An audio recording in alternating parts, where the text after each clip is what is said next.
Mety ho toetry ny andro eny an-dranomasina ny alakamisy 13 Desambra 2020 amin'ny ora maraina hatramin'ny zoma 14 Desambra 2020 amin'ny ora maraina.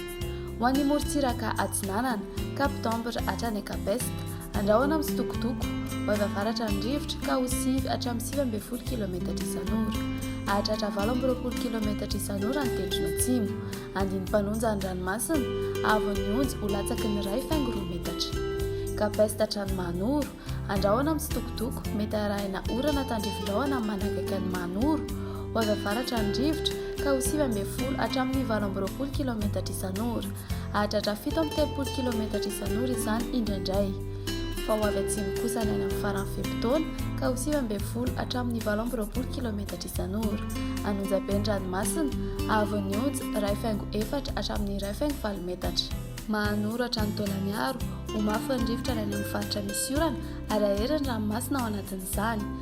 Drahona mety arahina orana tandrivondrahoana amin'ny sitokotoko ny tendrony avaratra. Maina kosa ny faritra sisa ho avy avaratra ndrefana ny rivotra ny any amin'ny tapany avaratra ka ho 9 hatramin'ny 20 km isan'ora.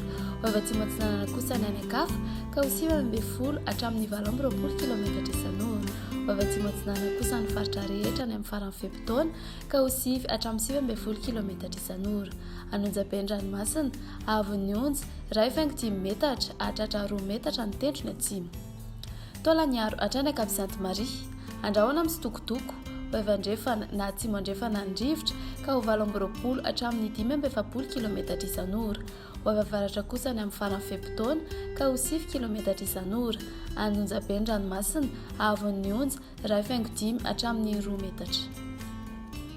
Ho an'ny morontsiraka andrefana kapisanty hatrany akapisaint andrahoana amin'ny sitokotoko na ibalikan'ny masoandro iovaova ny fitsiokan'ny rivotra ka ho 9 hatramin'ny 17 km isan'ora.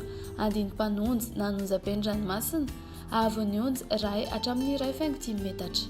Kapisaint hatrany kapisaint andrahoana amin'ny sitokotoko na ibalikan'ny masoandro ho avy avaratra na avaratra andrefana ny rivotra ka ho 9 hatramin'ny 18 km isan'ora. Ho tony na andiny mpanonja ny ranomasina avy ny onjy ho latsaky ny 2 metatra.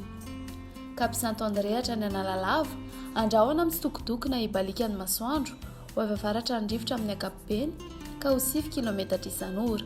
Ho tony na andiny mpanonja ny ranomasina avy ny onjy latsaky ny 2 metatra. Analalava hatrany akapitambra ho mafy ny rivotra ny any amin'ny faritra misy orana ary aheriny ranomasina ao anatin'izany. Anorana tandrivondrahoana ray kotrika indraindray ny manakaiky ny nosy be ho maina kosa ny any akafa. Ho avy avaratra ny rivotra amin'ny akapobeny ka ho 9 hatramin'ny 18 km isan'ora. Ho tony na andiny mpanonja ny ranomasina avy ny onjy latsaky ny 2 metatra.